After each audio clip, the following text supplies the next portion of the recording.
অতিরিক্ত বৃষ্টির কারণে ফুলে ফেঁপে উঠছে বীরভূমের কুয়ে নদী। নদীতে জল আরো বৃদ্ধি হলে যোগাযোগ বিচ্ছিন্ন হয়ে যাবে 15টি গ্রামের সাথে। বাঁধ ভাঙার আতঙ্কে ঘুম উড়েছে এলাকাবাসীর। লাগাতার অতিরিক্ত বৃষ্টির কারণে জলমগ্ন বীরভূমের বিস্তীর্ণ এলাকা। বীরভূমের বিভিন্ন ছোট বড় নদী ফুলে ফেঁপে উঠেছে।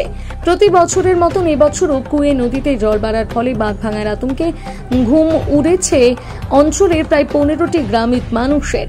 নদীর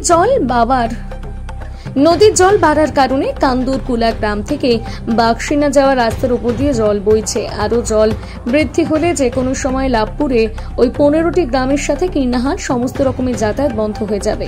আতঙ্কে ঘুম উড়েছে কান্দুরকুলা, জয়চন্দ্রপুর, চতুর্ভুজপুর, লাভপুরের ঠিবা অঞ্চলের 15টি গ্রামে। নদীতে জল আরও বৃদ্ধি হলে যে কোনো সময় নদীর বাঁধ ভেঙে প্লাবিত হয়ে যেতে পারে লাভপুরের প্রায় 15টি গ্রামে। আতঙ্কে ঘুম উড়েছে গ্রামের বাসিন্দাদের। প্রাণের ঝুঁকি নিয়ে নদীর জলে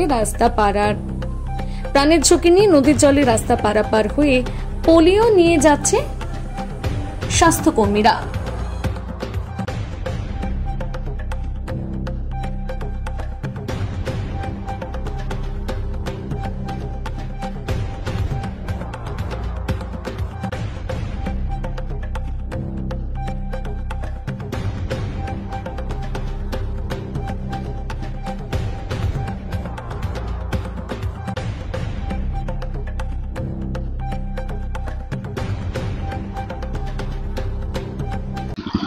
এখন কিরকম অবস্থা?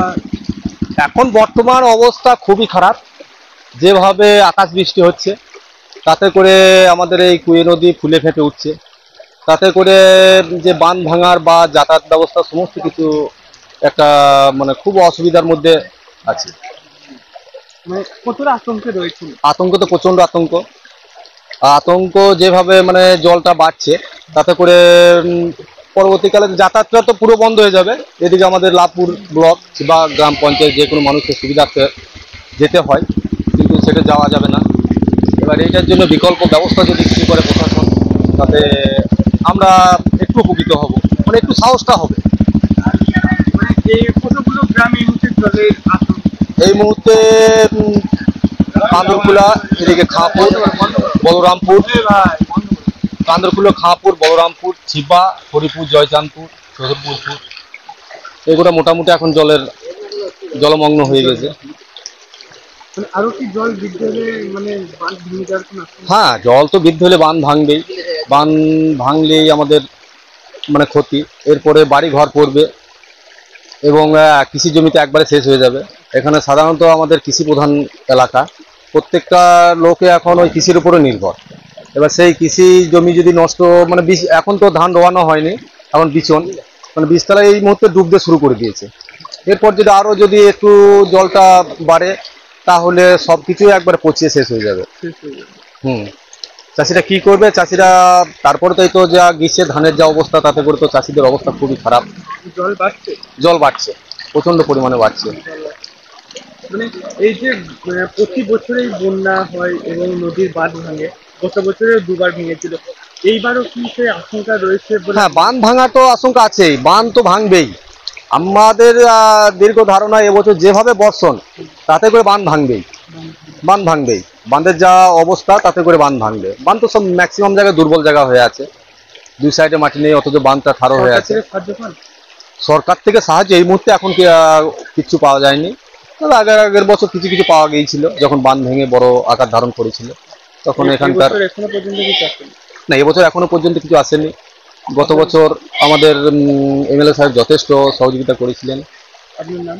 আমার নাম অষ্টম ঘোষ এবং আমাদের অঞ্চল সভাপতি সাইন কাজী, ও তো দীর্ঘ টাইম গত বছর যে বন্যা পরিস্থিতির সময় দীর্ঘ টাইম কিন্তু আমাদের সাথে ছিল। তাতে বোট বা পিচ বোট বা নৌকা যে কোনো নিয়ে আমাদের সঙ্গে যোগাযোগ রেখেছিল। আমার নাম অষ্টম ঘোষ। এখন কেমন অবস্থা? এখনই খুব খারাপ অবস্থা। যে জল সকাল থেকে প্রচণ্ডভাবে বাড়তে শুরু করেছে। আমাদের যে কিন্নার যাতায়াত রাস্তা, সেটা বন্ধ হতে চলেছে কিছুক্ষণের মধ্যেই। আর এখানে একটা নৌকার প্রয়োজন ছিল, তো এখনো পর্যন্ত কোনো নৌকা আসেনি।